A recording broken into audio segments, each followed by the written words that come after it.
So before we start this episode, we just wanted to let you know that we have a discount code. Discount for Moscato.life. That's the website. The Instagram is thisismoscato.life. They provide Moscato services. So yeah, you get 25% off with our discount code, which is 2G1D. T for top 2 not 2. G for oh geez, people said it's like lasagna. And 1 for let one nigga try me. And D for can you do a split on a D? Hey. Yeah, that's our discount code 2G1D. Yeah. Moscato.life for 25% off up until the 30th of November. Yeah, and guys, this applies also if you have the 20% new joiner discount. So yeah. Oh, so discounts on discounts. Discount upon discount, baby. Discount upon discount, baby. You see how we do? We so good to y'all. All right, guys, back to the show. Clink, clink, bitch.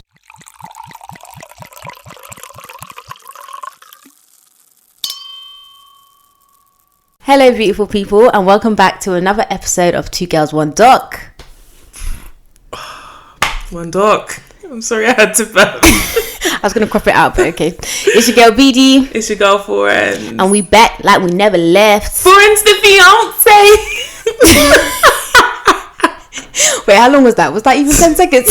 I really tried. Was it even 10 seconds? Yeah, babe, tell them you're new. I feel like you might as well win it because they hear every week. Yeah. They listen to what we're saying. You're part of the La Familia. It's familia. Don't expect invites to weddings, but you're part of the family from afar. Boy. So sis is engaged. Yeah, I went to Dubai, guys, and my man, he popped the question. What'd you say, girl? I said, yes, she baby said, daddy. Yes, Lord have mercy. I said, yes. You know how a couple episodes ago she was like getting onto me for smiling, for just being happy? Yeah. That smile that I had amplified by 10 times is what she has right now. I'm sure your cheeks hurt. Literally. And I'm sure your hand hurts because holding that rock up all day is heavy.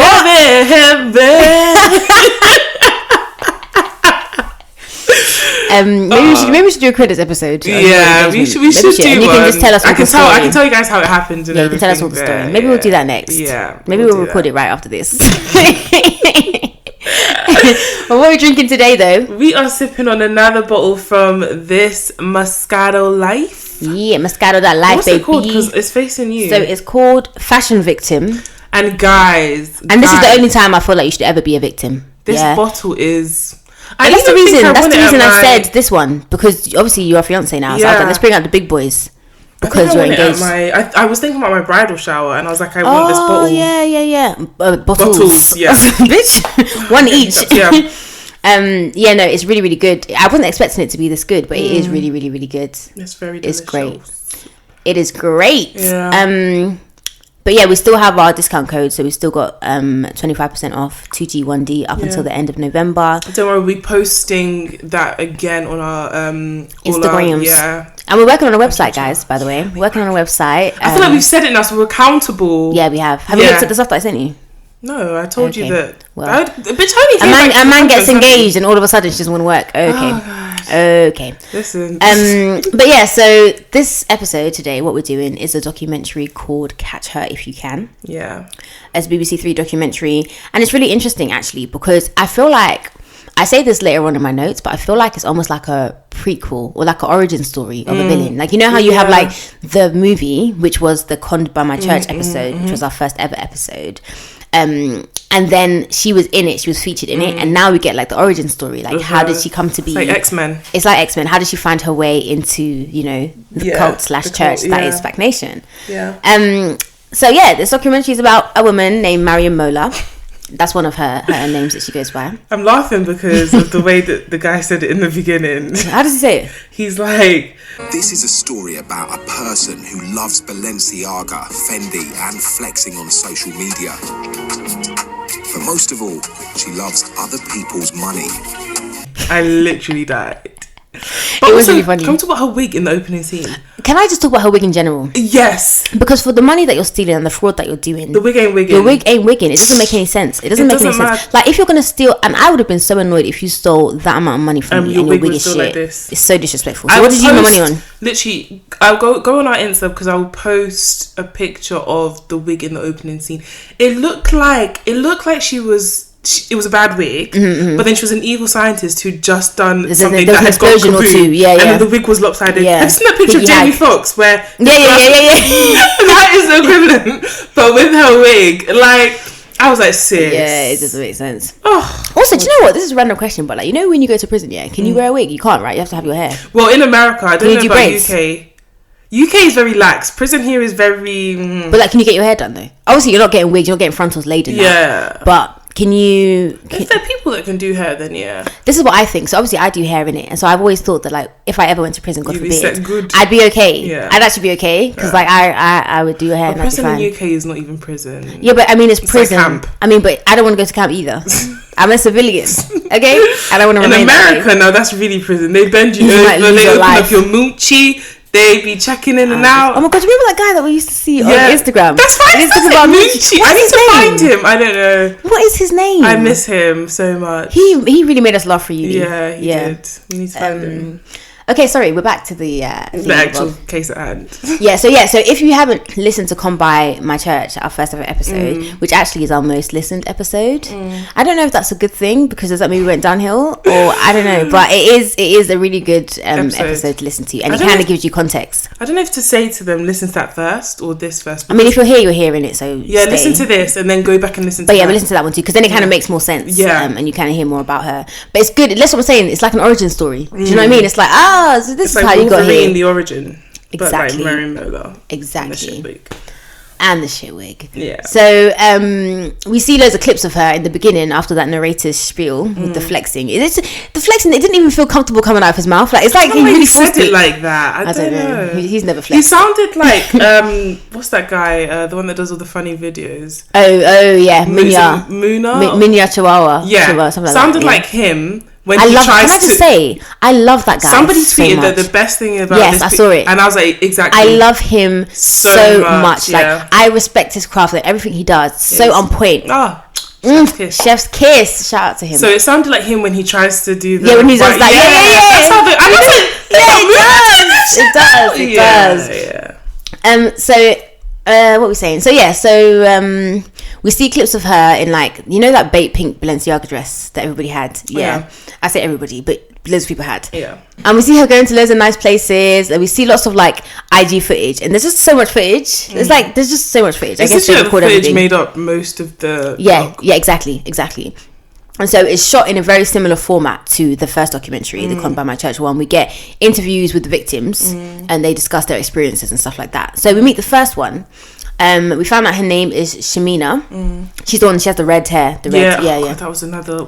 Yeah, do you know what? I understood where she was going with it. I just don't think it was executed as well as it could have been. No. But it wasn't like the hair itself wasn't bad. Whereas with the first wig, exactly. I feel like it's just. I don't know if okay. No, it's fine. Fine. I just feel like it's like with some tweaks. Yeah, it would have been better, but it was okay. I saw the vision. I feel like if you're going on big BBC, but is it big BBC? It's BBC Three. Either way, if you're going on a public, then make sure everything is on point. Are we not going to do that? She was coming here to tell her story, innit? I know, but she was cute, yeah. And I actually really liked her. Yeah. So while they're showing all these clips of Mariam and stuff, Shamina's like, it's not even a heart-sinking feeling. It's more a case of like, so this is what you use the people's money to do. And her story's a bit mad. Like, she actually knew Mariam from college. They reconnected on Facebook, and then like, Shamina must have put a caption about, like, you know, going through some hard stuff or whatever. Mariam reaches out to her, and she tells Mariam that her grandma was about to die, and so her mum and her wanted to go out to see her. And so Mariam in Jamaica. So Mariam reaches out to her and is like, oh yeah, she can get them a discount for their tickets through work. Which, do you know what? Someone that you've known, you kind of see it as a blessing. It's like, oh my gosh, amazing, this is perfect because we're going out. It's going to be really sad. Like, if we can get a discount, that would be great. Good, yeah. I don't think this is a money hungry thing. Like, this is not like her victims are not. It's almost like when people are conned, because they're expecting more than what they kind of trash themselves kind of thing. Like, you thought you were going to get over on someone and you didn't, you got scammed. But this is not that. This is like, I thought my friend was going to help me out with something, and you scammed me, right? Which I think is two completely different things. Very different. So so Mariam's kind of putting pressure on them, like, oh, you know, if you want it, you need to do it now, which is always a sign. Kind of It's always a sign of like... Well, I guess back to that whole thing of trusting someone that you know, that's kind of normal, because if there's I don't say dodgy discount, but if I'm doing a discount from work, there might be a time limit. So I might be like, okay, fair. Because I have somebody who gets me like makeup discounted, and I have to be quick. Wow, is this the first time hearing of it? Wow, it really be your own. I have to tell her quickly and be like quick about, you know, well, I need some concealer, so let's speak about that later. So they transfer nearly £2,000 to her, which is wild. Like, especially when you need to take that trip. So it's not even like you can be like, okay, whatever, I didn't get the shoes, it's whatever. Like, you actually still need to then find money to go. Exactly. Or not go, which is even worse. So Shamina's like... And I was on the phone, and I remember speaking very slowly, very clearly, and I said, Mariam, if you have done what I think you've done, please let me not catch you out in these streets. I'm here for it, bruv. I'll back that beef. Yeah, I don't know you, Shamina, but I'll back it. But yeah, do you know, this is what really pisses me off when people say that like fraud is a victimless crime. Yes, and people just get their money back. Like, I cannot emphasize. Like, for me, one thing I hate in this life are fraudsters. Like, I feel like people struggle and work for their money. Even if someone is rich, they work for their money. Or they've married for their money. Yeah. Either way, it's work. Either way, honey, it's work. It's not easy being with a man, with a nigger. Yeah, fam. So reparations. So for you to wake up and think you have some sort of entitlement to that money just by virtue of being alive, it pisses me off. And with Mariam as well, what made me feel sick about this particular story was she had been following this girl since, you know, they reconnected on Facebook. I get the impression they weren't really talking that much. The second she sees a status that seems like the girl's going through something, she pounces. Because you know that when someone's going through something, you're desperate. Vulnerable. It's very disgusting. Yeah. Like, it's very predatory behaviour. I'm sorry, but to go African auntie, but she's a very evil and wicked girl, and she will not know peace. Whew, Chile. So after that phone call, Mariam switches off her phone. She never hears about it. So I feel like this is the beginning of the expose, because Shamina's like, right, is it? Swear down, cool, like, I'm gonna expose you for this. And she starts hearing about other people who have similar stories. This brings us to Tamara, who in my opinion is the real MVP of this documentary. Also, what's her accent? I don't know, it sounded like American. It's like Sunbelle, but there was some like New Zealand in there, and then maybe like a little bit. I think she probably was American but had just lived here a while, so the accent's a bit it's a bit like so it gets a bit weird, but it's very like Southern Belle American, not like generic. But she could be from what's that place called, Bermuda. They have a very weird accent. Oh really? It's Ain't there like one place in Africa that's like that? Is it Liberia?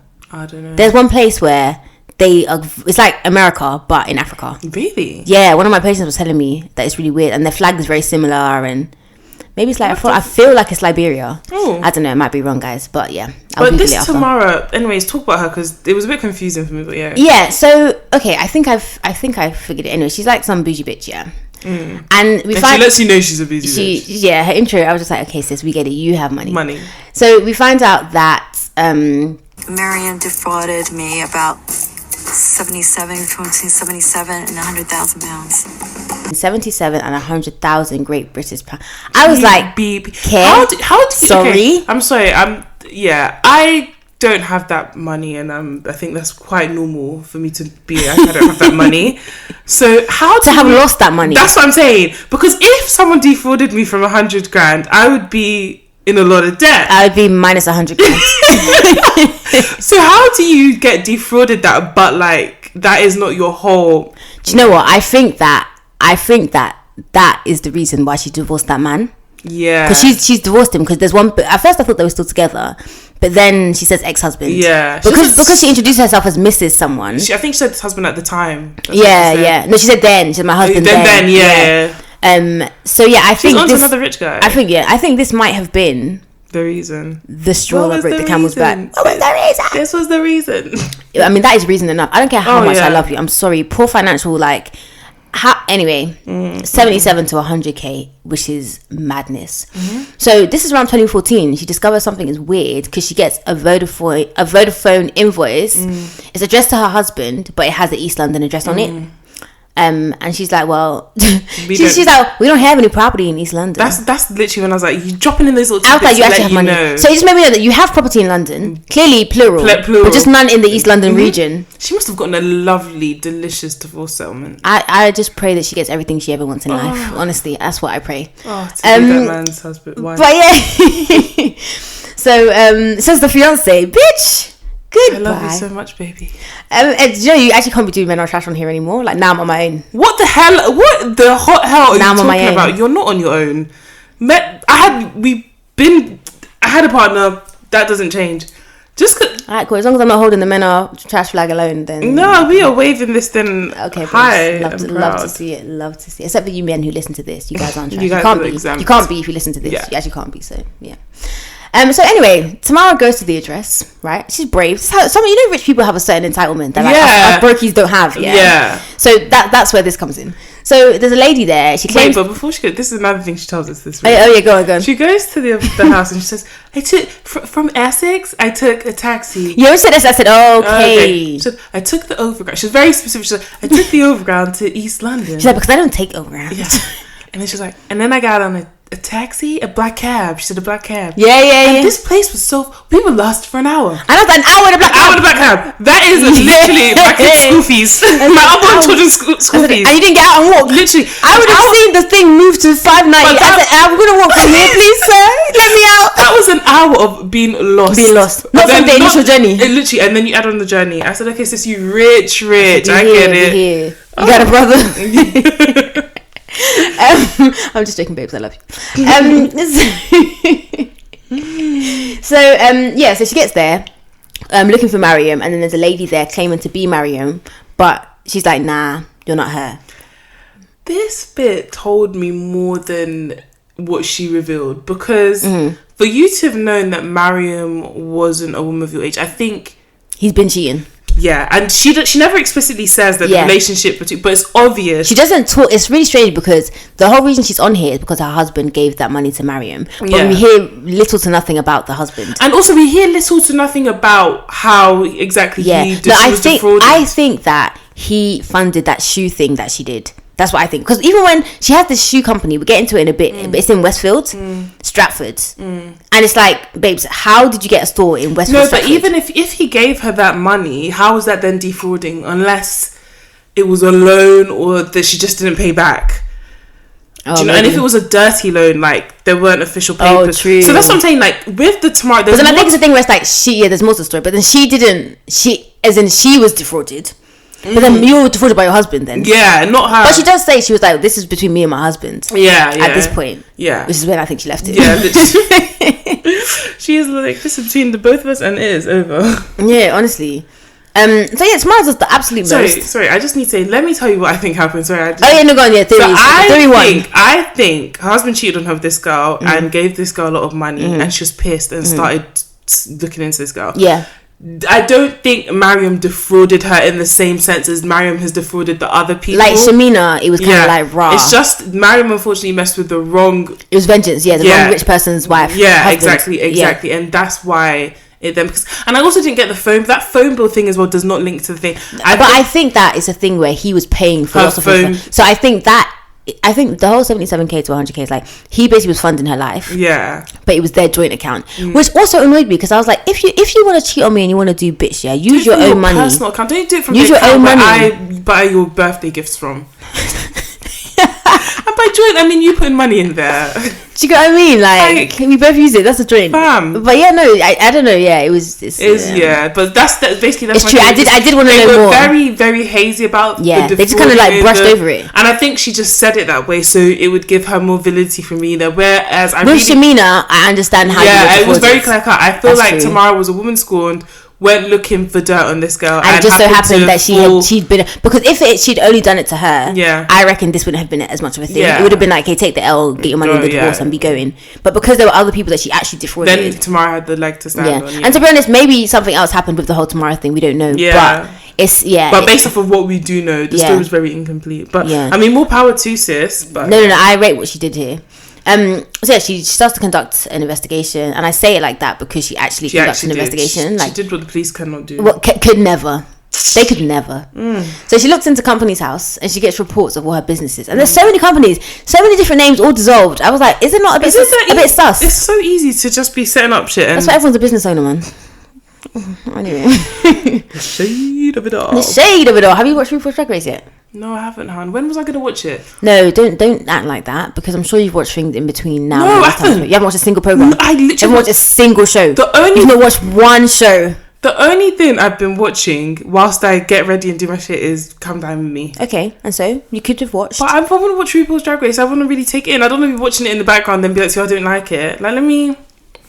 So Tamara also makes a fake account to find other victims, right? Yeah. And so she finds loads of people. And so we've had Shamina, we've had Tamara, and so we now move on to Ellie. But before we get to Ellie, Tamara finds out that Mariam has been arrested in both Italy and Spain for running. So basically, I just summed it up as running like a fraud crime ring for girls trying to do up IG baddie lifestyle. Yeah. So basically, what they do is they have like these they clone credit cards, and then they buy designer items, and I don't really know if they're buying it to sell or if they're this buying is my it... thing, like, so what is your business model? Because if you're just buying it so you can do up IG baddie, then like to what avail? And like how sustainable is this ploy? Because they found you with hella American Express cards, which is suspect in itself. So it's like, if you obviously don't do fraud in it, but if you were buying it and you were like flipping it, and you were making money off it, but then also that doesn't even make sense, because why would you buy designer items and then sell them? You'd steal designer items and then sell them, and then you'd make a profit. But then at the same time though, if it's not your money you're spending, does it matter that you bought them? Yeah, it's true actually, because then you actually get money from it. Yeah, that's true. So they are basically stealing them. Yeah, okay, fair. Well done. And also one thing about when she's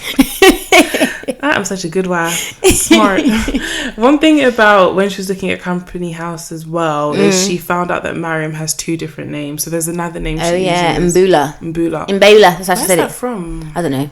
I don't want to claim any country because I don't want to put her on anyone. I actually always thought she was Nigerian. I'm glad she's not. Well, maybe she is. We don't know with these names that she's creating. That's true. Because Mola Nigerian. I feel like it could be. No? Well, look, I've met a Nigerian Mola. Oh no, Mola, M-O-L. Yeah. That's how that is, but the other names aren't, so I don't know. And also that old lady that opened the door and said she was Mariam, it makes me feel like her family's in on the nonsense she does, or they're... Yeah, because she said that she's not there. Yeah. No, she said that she is Mariam. Yeah. Yeah, we're talking about when Tamara went to go and find her, and the woman was like, yeah, I'm here, I'm her. And she was like, no, not. Yeah, so it was probably her mum. Maybe. Yeah. So yeah, back to Ellie. So Ellie is not her real name. We don't see her face, so we can't judge her wig. But the silhouette of it wasn't great. Fake voice. And that colouring we saw of it wasn't great either. Yeah, fake voice. We don't really see. No, it was actually a shit wig. I think it was like a disguise wig because it was blonde, didn't it? Yeah, I think it was actually a disguise wig, so we'll allow her on the wig. I'm sorry, I don't know when this became a wig podcast, but yeah, sorry. So this story is a bit convoluted, so I'm gonna try and like just simplify it. I got it. No, but I'm just going to simplify it for the mandem because I was just kind of like, oh, this is so long. So, I mean, it wasn't really long. The whole documentary was 30 minutes, but I was not... Anyway, cool. So, Ellie tells us that Ellie's mum was in prison in Spain, right? And Mariam was also in prison in Spain. And Mariam was translating. It's crazy to me that she speaks Spanish. Yeah, and that's why I was trying to understand the country she was from. Because what African-speaking countries speak Spanish? There's no African Spanish. What about Angola? No, they speak Portuguese. They speak Portuguese. They always pretend to. And Portuguese isn't really similar to Spanish, though. No. Isn't similar enough for you to just... Unless you speak... But I don't know. That's the thing. I don't know where she's from. Yeah. She speaks Spanish. Well, we just assume it's Spanish. Maybe it's something else that they were speaking. Yeah, no, it must have been Spanish. It was because they were, Spain, okay. Yeah. Yeah, so she was speaking Spanish and helping her mum translate and sorting out her bail for her. So Ellie's... Sorry, which is also crazy to me because there must be a translator who deals with these things. Yeah, and like, don't you then also speak Spanish to your mum? Yeah, like, so... No, because my understanding is the bail person was Spanish and the mum only speaks English, so Mariam was doing but it doesn't make sense to me. Why would you then expect the prisoners to rely on another prisoner? It doesn't... See, but then the thing is that... And the reason why this works all the time is because if Mariam was a good person... it would be fine. It would be fine. Like, imagine if somebody was actually nice and actually helped you to translate because they were in prison. They did. That would be absolutely fine. There'd be nothing wrong with that. It'd be great. But because someone has nice like... people are not in prison. No, I think nice people are in prison. Really? Yeah, you can go to prison. I mean, obviously if you're innocent. Yeah, no, but just innocence doesn't mean nice. You can be innocent and be a dickhead. Fair enough. Yeah. And you can be guilty and be nice. And maybe you just snapped. Or maybe a nigga, you know... Let one more nigga try you. Yeah, one more nigga tried you, and you just stabbed. Yeah, honestly, like I think you could have made a mistake, and now you're in prison. But you're actually a nice person. Yeah, so Ear Hustle has taught me that. Yeah, I love Ear Hustle. I don't really listen to it anymore though. Since he got out, I don't really listen to it that much anymore. No, it's still good because they go in and out. Yeah, I need to because I've been over all my. Okay, girl, you had a vacation. Go over it. I'm so annoyed. Literally, everyone had their vacation. Liz had her vacation. You had your vacation. But why did I didn't get mine? Because I couldn't because it was lockdown. But but then they rebooked it to next year. Oh, and you can't bring it forward? No. Did you try? No. But they never. You are so fucking annoying. Sorry guys, we just have these domestics sometimes and I just think we just have to air them out, you know. Yeah, in front. But can you guys just comment below like who is the crazy one? Because I feel like once and for all, let it be settled. I'm sorry, but why is only one of us crazy? And why are you implying that crazy one is me? I didn't say it was you. I said imply. Imply means you didn't say, but you hinted your that. Guilty conscience is catching you. I don't have a conscience. That's true. True that. Gosh, you're confusing the people. Okay, where are we? So Ellie says that Mariam then calls her and says, "Oh, your mum can come home. She just has to pay bail." No, it wasn't Mariam that called her. No, it was Mariam as Charlene. Oh, you think it was Mariam? It was Mariam. Oh, I didn't know it was Mariam because she said it was. It was Mariam, and she said her name was Charlene. Oh, I didn't know it was Mariam. I thought it was somebody on the outside because how did Mariam then? No, she said her name was Charlene, and that she has to pay 10k, and then she was kind of like putting pressure on them and was like, "Hey, do you know what? You have to pay 5,600 for her to like come home, and then you can pay the rest later." Yeah. And then she gets like a message kind of talking about it and confirming it, but the Apple ID comes up as Mariam, and she's like, "Who's Mariam?" Because obviously she's been dealing with Charlene. Oh, I didn't. So okay, so I didn't put that. That's why I said it was convoluted. Yeah, so it was actually Mariam. Does that mean Mariam changed her voice? She said that her name was Charlene. Yeah, but did she change her voice then? Because I'm assuming Ellie's spoken to Mariam before. She's spoken to Charlene. I think she was Charlene from the beginning. She was always Charlene. Yeah, Mariam Mola, if you're listening, can you please clarify? Because we don't really understand what you did there. Okay. She clarified in the closing statement. It was so funny. That statement was so annoying. It was so funny to me. I literally laughed so much, and I was like, I can hear it in her voice. Yeah, I can hear how she said it. So then she, in the Apple ID, the message comes up as Mariam218 or whatever it is, yeah. And then, what's her name? Ellie's like, "Who's Mariam?"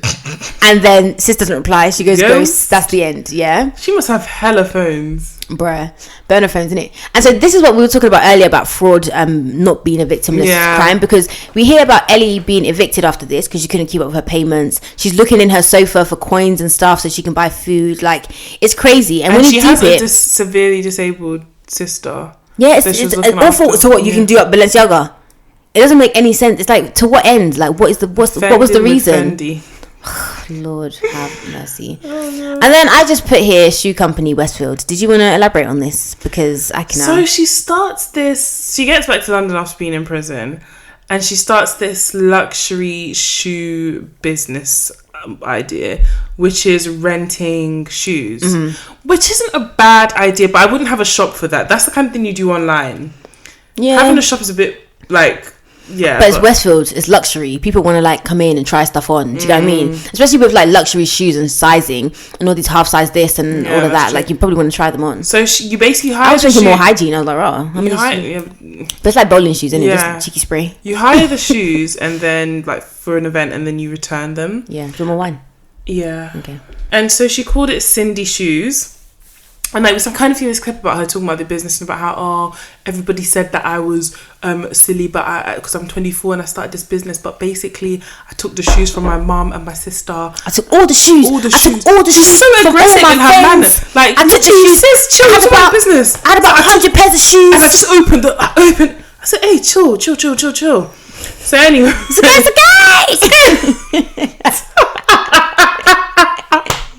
Back to a better time. So silly. So yeah, that was the Cindy shoes. However, where's that from? When are they going to put My Wife and Kids on Netflix? Because the day they put My Wife and Kids on Netflix, I'm not leaving my house. I'm not leaving my house. I'm not leaving it. Yeah. I'm not going anywhere. No. Open the door, close the door. I am so confused. Not in the fiction of life. No. Nah, no, but I was watching it in Dubai, like. What, My Wife and Kids? Yeah, it's on YouTube. Oh, so she was watching My Wife and Kids. Okay, so we've gone from not watching anything. There was no Netflix. To watching My There Wife was and Kids. no Netflix. I'm just saying, you didn't disclose that earlier, but cool. Oh my god. That's fine. Let the people see. Let the jury note.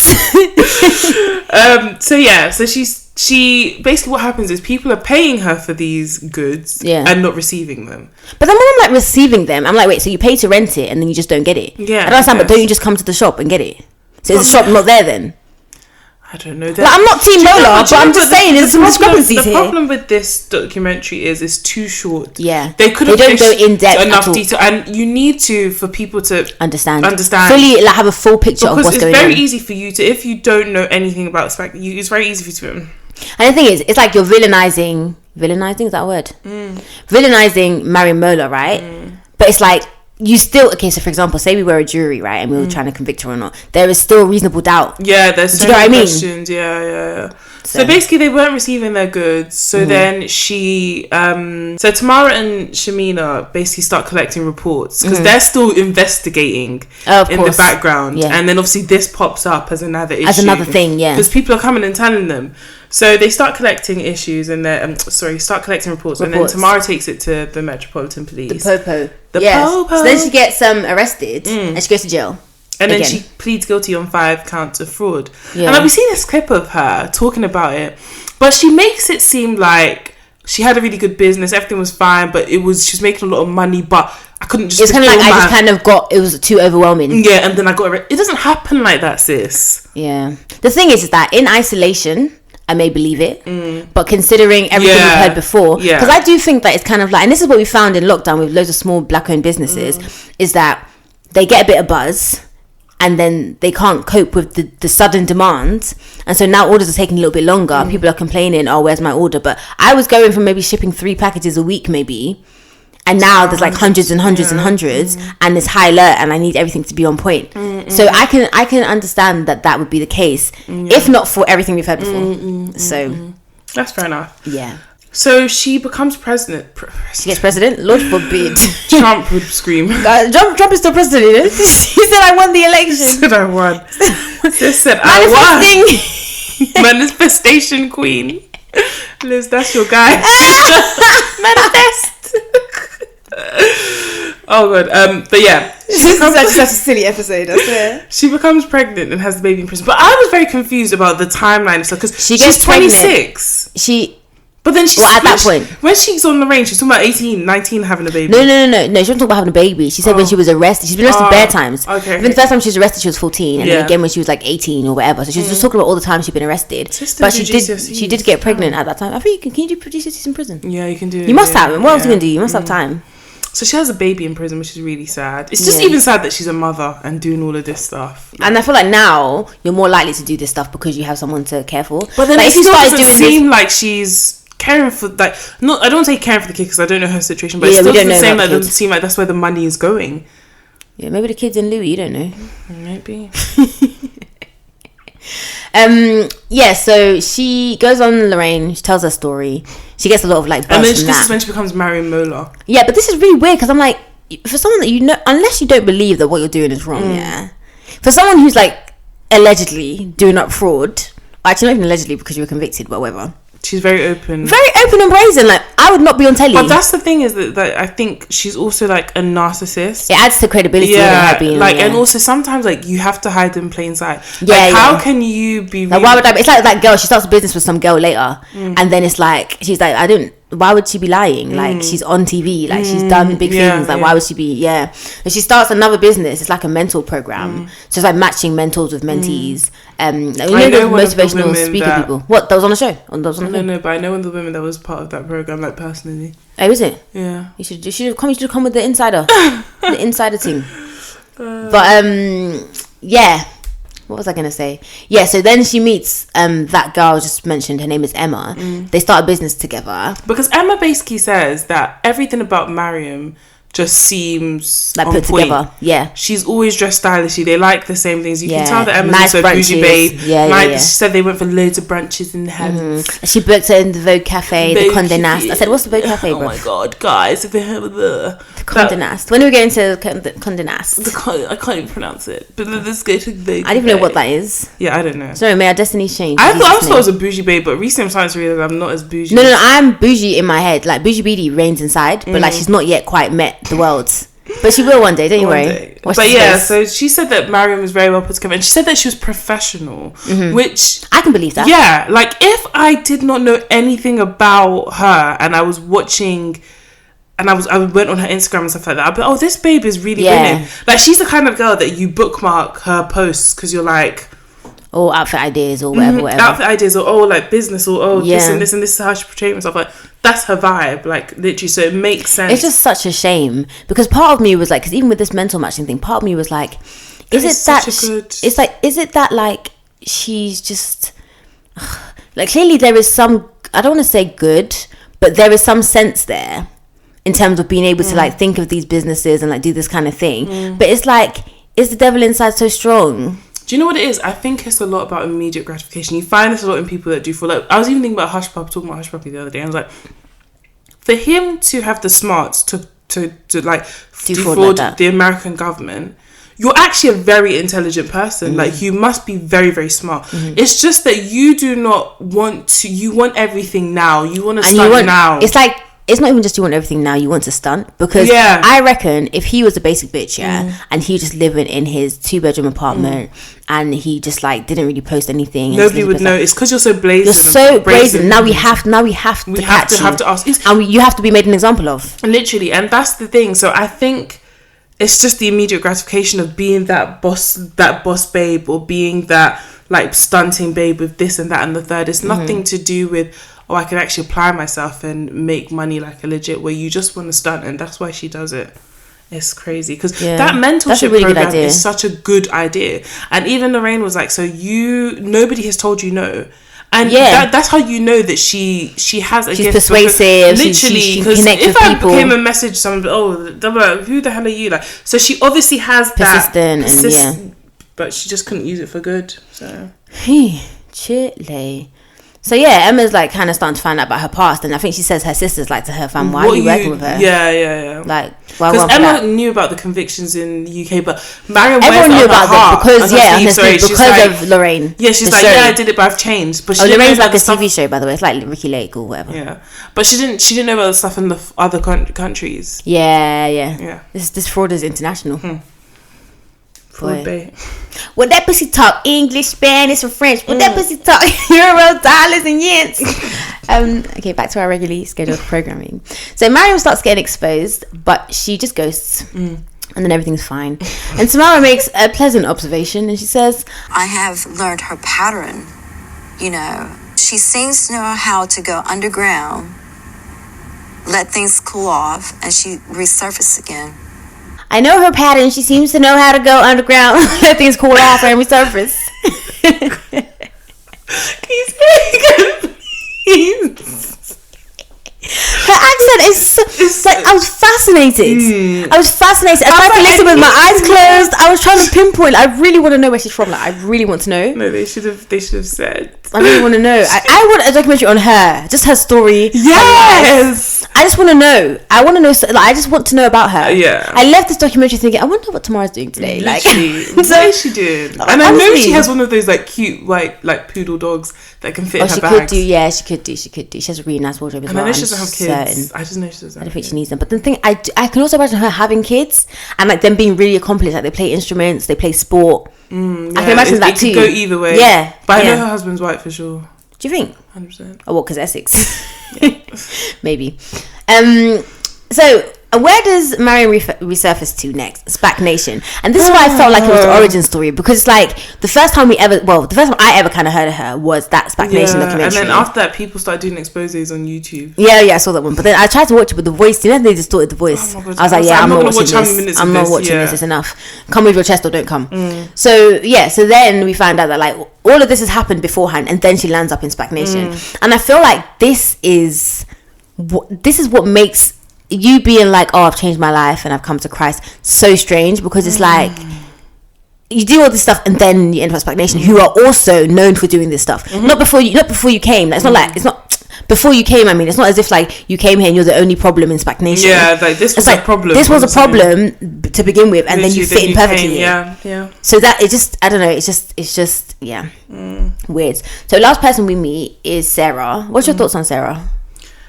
I think Sarah's young. Yeah, she talks like she's young. She gives me like she's cool, but I feel like she'll grow up. Yeah, and I feel like, to be honest, this situation has made her grow up. Yeah, I think her frontal was nice. I just feel like the colouring. I feel like the baby hairs was too. It was too bold. Too out. It should have. It's because it was like overplucked.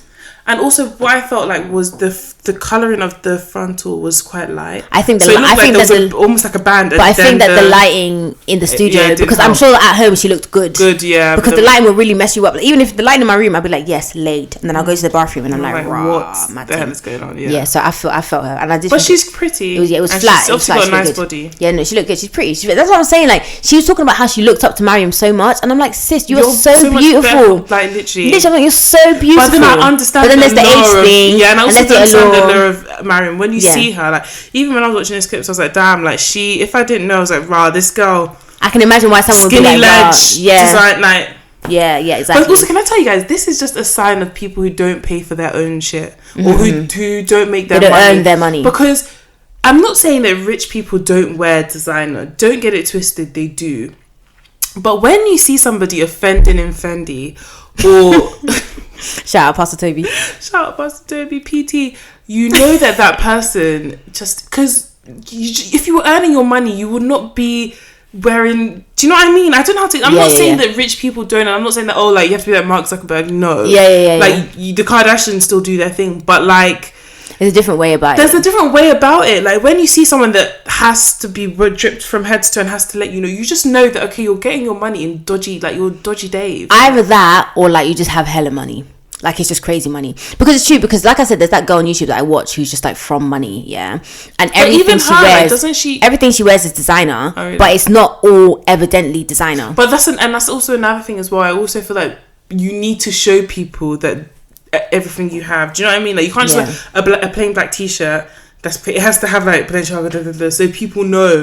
There's one Balenciaga jumper that I really like though, and it just says Balenciaga all over it. I think it's really nice. Is it the black and then white? White, I do like that really pattern. Nice. Even that pink dress that she had is really nice. I wouldn't personally wear it, but I like it. I think it's nice. It was a nice choice from her with the money that she stole. So Sarah tells us that she took out a 5k loan for Mariam, and this is basically indicative of SPAC Nation. So when you listen to that episode, that's basically what SPAC Nation do. Yeah, just that this is about an experience with Mariam. Yeah, and she tells us she's still trying to pay it today, which is really, really sad. Like it's crazy that being in debt is crazy enough, but being in debt for somebody else, I just feel like that would just hurt me every day. But yeah, so she really could tell she really respected Mariam. She really loved her, rated her, but. Yeah, this is just SPAC Nation rhetoric. Like, this is just what we know from SPAC Nation. Literally, go back and listen to the first episode. Yeah, listen to that because it'll give you some insight. There's something really sad that she said. She said that, like, literally, she was about to be taken to court on her birthday. And Mariam was, like, going to Selfridges. And she was like, so you have money to go to Selfridges, but you can't pay the £200 and something monthly repayments of this loan. She don't care. And then you see the same clips you saw on SPAC Nation of Mariam being like, yeah, I will find you. I tell my girls, get a loan. I control your finances. Get a loan, and those who don't have a loan, I will find you that. Yeah, it's like, crazy. This is crazy. It's crazy manipulative. Yeah, it's actually wild. Yeah, it's actually wild. Yeah, it is. But yeah, so we learned that Mariam's still part of an ongoing police investigation, but she's still at large. I say at large. Is she a drug lord? I don't understand. The police in this country are useless. It's like when we're talking about the body in the pool and we saw DCI like and the lottery liar and literally like, oh, I knew he was gonna shut the fuck up. Police in this country are useless. She's not at large. I went on her Instagram and she had just posted on her story. Oh, is it? Yes. So how at large could she be? Like she is at small. Her story. I went and saw the red light. Clicked on it. She's even in the process of writing a book. That's so in response to this. What do you mean she's at large? Funny, that's so funny. Just go on her Instagram, fam. You can find her. I think it's so funny as well because the SPAC Nation one came out like around this time last year as well. It was the annual thing. Do you know what? And that's also why this country's useless because people are so fucking shit. Like all these documentaries are out there. It's all been brought to light. But nothing is happening. And this is what I mean, you're hiding in plain sight. Because even someone like Lorraine, before you bring somebody on your show, are you not going to do your research? Yeah. To see. But then also, I just feel like it's people's perception of fraud. Like, yeah, fraud is a crime, but people don't really see it as like that much of a crime. It's like, oh yeah, that's also very true. People also like to like sit on their high horse and be like, oh yeah, that wouldn't happen to me. Like, why would you do this? Why would you that? And it's really easy for people to detach themselves from it unless it's personally happened to them or someone they care about. And I think that's partly why no one really... That's actually true. I think the big thing is that... If she was out here killing people, I think that she would not still be at large. It's such a victimless crime, so people don't care. And also, like, with SPAC Nation, someone made a good point. They're like, nobody's doing anything because it's happening to black kids. If this was a white church... they did say that. That's what was his name? Vic Santoro said, didn't it? In the first documentary. Yeah. Think about all the, like, white cultist churches where crazy stuff has happened, or like not even the ones where they kill themselves, just crazy stuff has happened. They're always running around. Look how long they spent like investigating the Mormon church before they arrested like that Will, whatever his name was, because it was married. Oh my gosh, sorry, just mentioning Mormon. Have you been watching Real Housewives of Salt Lake City? No, but I want to. The first episode just came out last week. I saw the thing where the girl was like Muslim. I need to watch it because I saw somebody marry their granddad, their grandma's. Is that? Did we mishear that? No, her grandma's husband. She married him. Wasn't her granddad. Who wasn't her granddad, but not by blood. But he must be much older than her. He's not that much. When I saw him, I was like, oh, okay, this is not what I imagined. I mean, it's still not okay. But their whole thing is that, like, the grandma, before she died, said, like, when I die, like, marry one of my girls. I want us to, like, still be a family. What? And I think maybe she was joking and they just took it out of context. Because maybe she was, like, loopy on whatever meds she was on. Yeah, it's crazy. But why would they marry the granddaughter, not the daughter? That's a big... Maybe she was taken by the dad. I don't know what was going on in that family. Okay, I need to watch. Where do you watch? Is it on... Watch series. Not on World, Mr. World. I don't know. I didn't go on Mr. World Prem, actually. Okay. I haven't really been using Mr. World Prem anymore. Because it's just too temperamental. We'll just stop halfway and I'm not really on it. Sorry, guys. So the documentary ends with some on-screen text.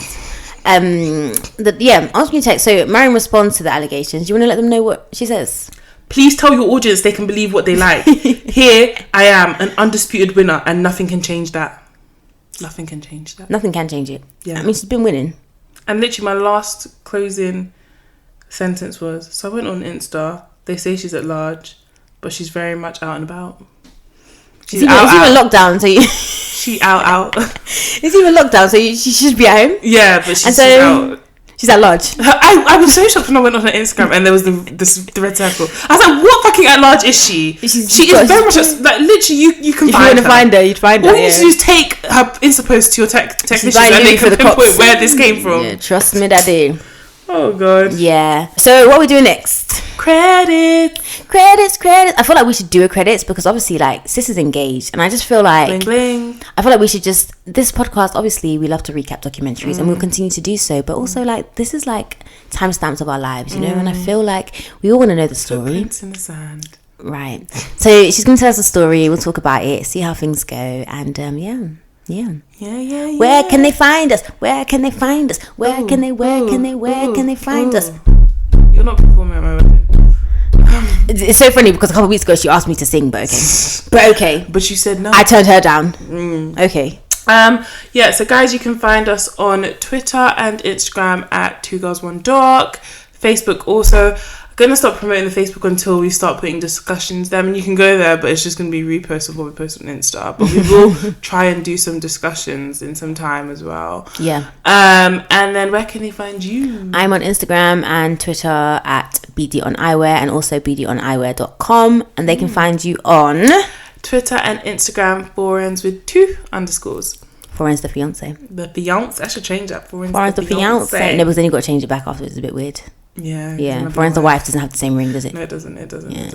I need one of those mugs that, like, does this ring make me look engaged? Or it won't be from me. Beyonce. All right, boys and girls. We'll see you in the next episode. Bye. Bye.